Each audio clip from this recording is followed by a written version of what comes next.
VC, hope you're doing well. Welcome back to the channel.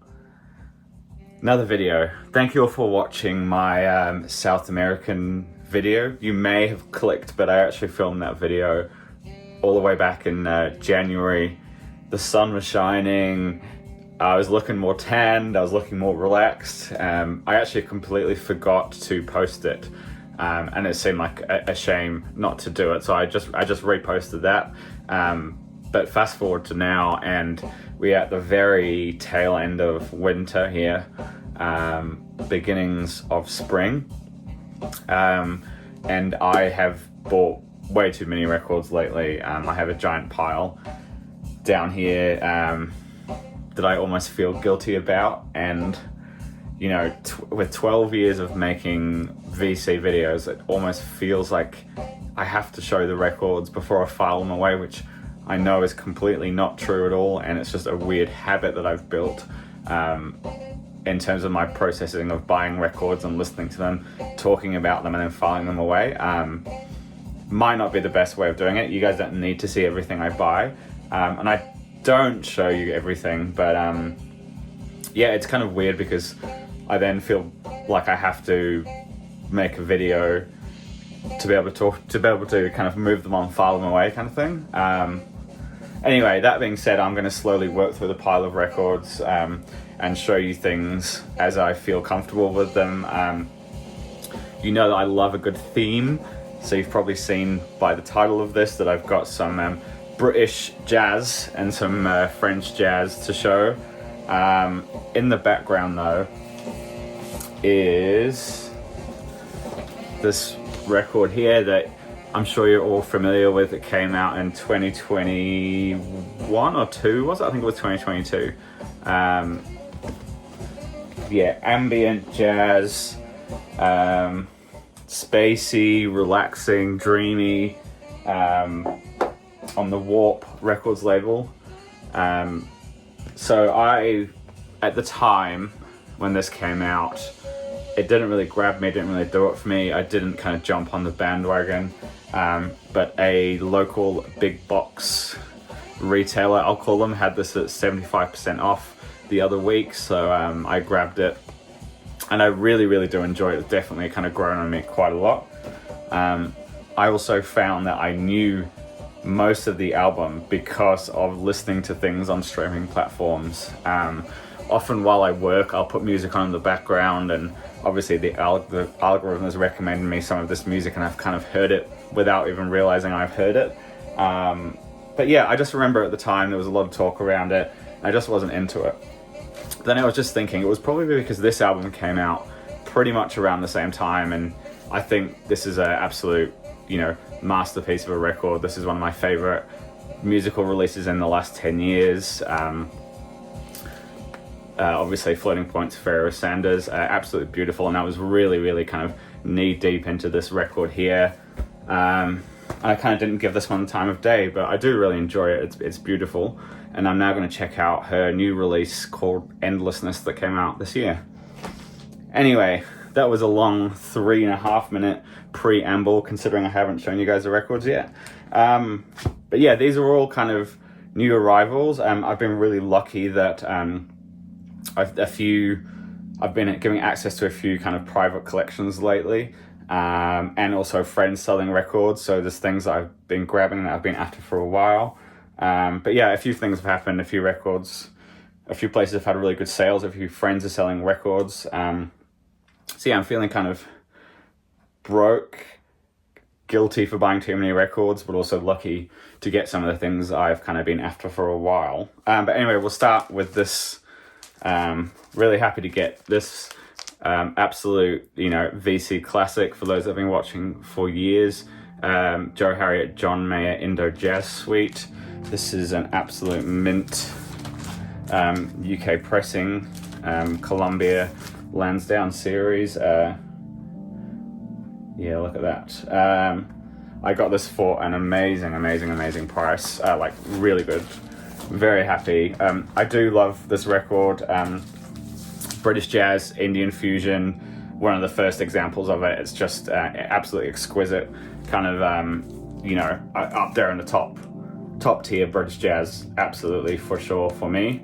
A lot of you will know the Joe Harriot Amancio da Silva record, Hum Dunno. If you like that, this is one for you.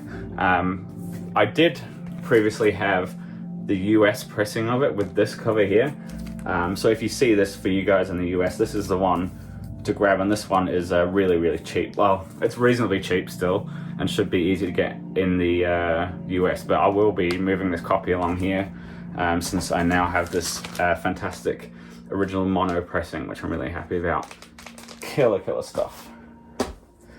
All right, sip of water, thank you. So, moving on, this is a reissue of a record by Harry Beckett called Flare Up, which I think came out in 1970, potentially. This features the who's who of UK jazz: Harry Beckett, John Surman, Mike Osborne, Alan Skidmore, John Taylor, and more. Now, this is a reissue done by that British Jazz Explosion series in collaboration with Decca. This originally came out on Philips, but this is a repress on the Decca label. Cool flip back sleeve. So I knew of this record. I never actually listened to it, but based on the cover, I thought, oh yeah, it's going to be swinging big bandy jazz. Wasn't expecting much, but when I listened to this, it's pretty close to like an Electric Miles kind of thing going on. There's lots of electric piano in here. It sounds funky at times. It's groovy. It's kind of free jazz and out there. I really like this. On paper, the cover didn't appeal to me at all, but yeah, just absolutely killer.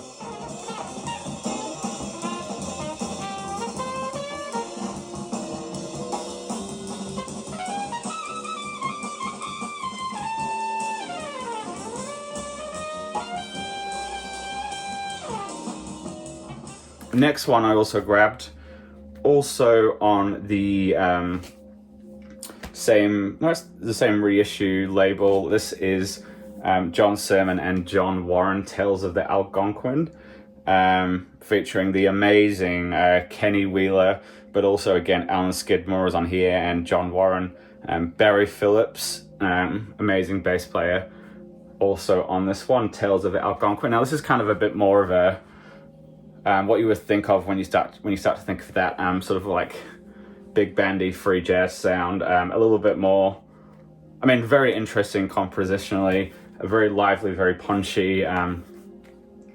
Yeah, really good record. I like it. I mean, you've got trumpets, flugelhorns, trombones, saxophones. Yeah, a good solid listen. I did grab this again for 75% off, so yeah, happy with it. I need to give it more time, I would say. But that's that. And then speaking of the Daram or Duram, I still never know how to pronounce that. I picked up this and I didn't know much about it. I knew of Keef Hartley, but this is the Battle of Northwest 6 by the Keef Hartley Band. And I grabbed it because it did have Harry Beckett on trumpet and flugelhorn, and also Harry Miller is on here too. So I really like this. It's basically a jazz, blues, rock album. Really fun, really groovy, great rock vocals. Yeah, it's weirdly a New Zealand pressing of it, but if you see this, please check it out. I'm not going to say it's going to blow your mind and kind of, it's not an essential record you need to hear, but for what I paid hardly anything for it, and it's absolutely fun, enjoyable, and bizarrely a New Zealand pressing of it. So yeah.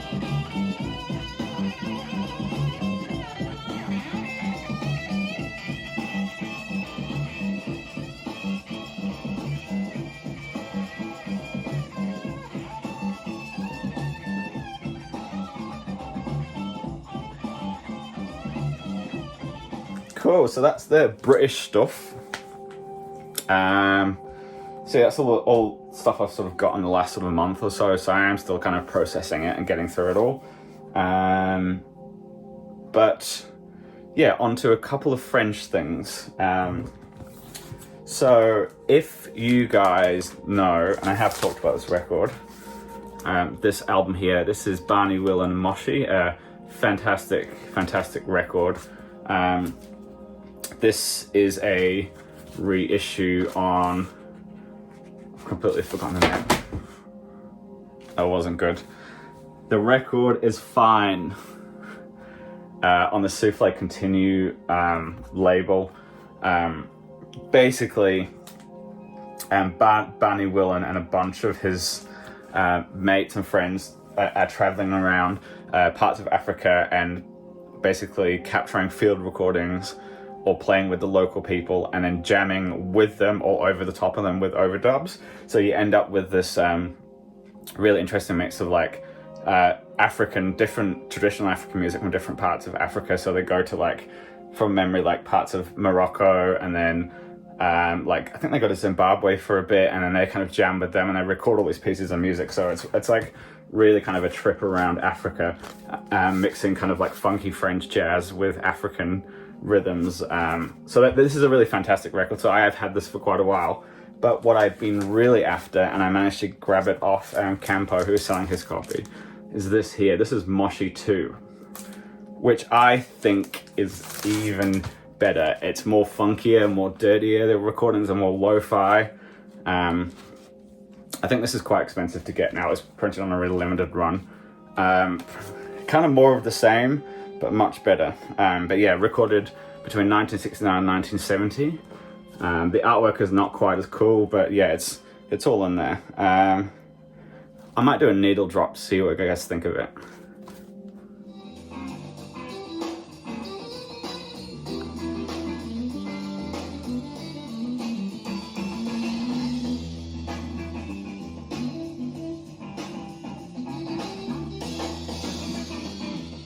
Fantastic. And then the last one is another one I grabbed from Campo, and one that a lot of you will know, and it's been reissued quite a few times, but I never grabbed a copy. Top tier jazz record, absolutely up there. Don't spend your money on Tone Poet records. Grab something like this, because this is so rewarding and so fun. This is The Soul of Africa, the amazing Jeff Gilson and Hal Singer. Basically, I think the story was Jeff Gilson spent some time in Madagascar, met a bunch of musicians from there that he brought back to Paris, and they recorded this amazing deep jazz record, basically capturing the soul of Africa. Heavy percussion, heavy bass, tight playing, absolutely wonderful. Yeah, for me the bass playing absolutely is a standout on here. There's vibes, piano, yeah, wonderful. This is the Supersonic Jazz reissue from, I think, possibly 2002 or something like that. Yeah, absolutely wonderful. Really happy to finally get this.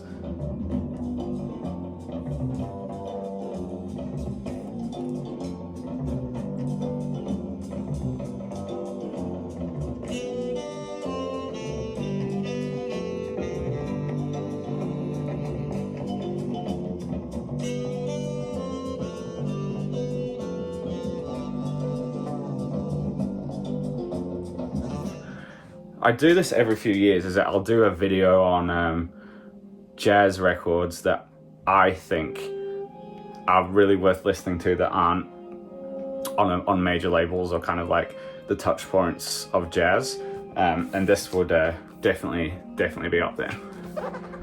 So there you go. Thank you all for watching. Kind of rushed through those. I hope you're all doing well. I'm looking forward to springtime and summertime because it's the weather's getting me down. Thank you for watching. I'll see you all soon. Cheers.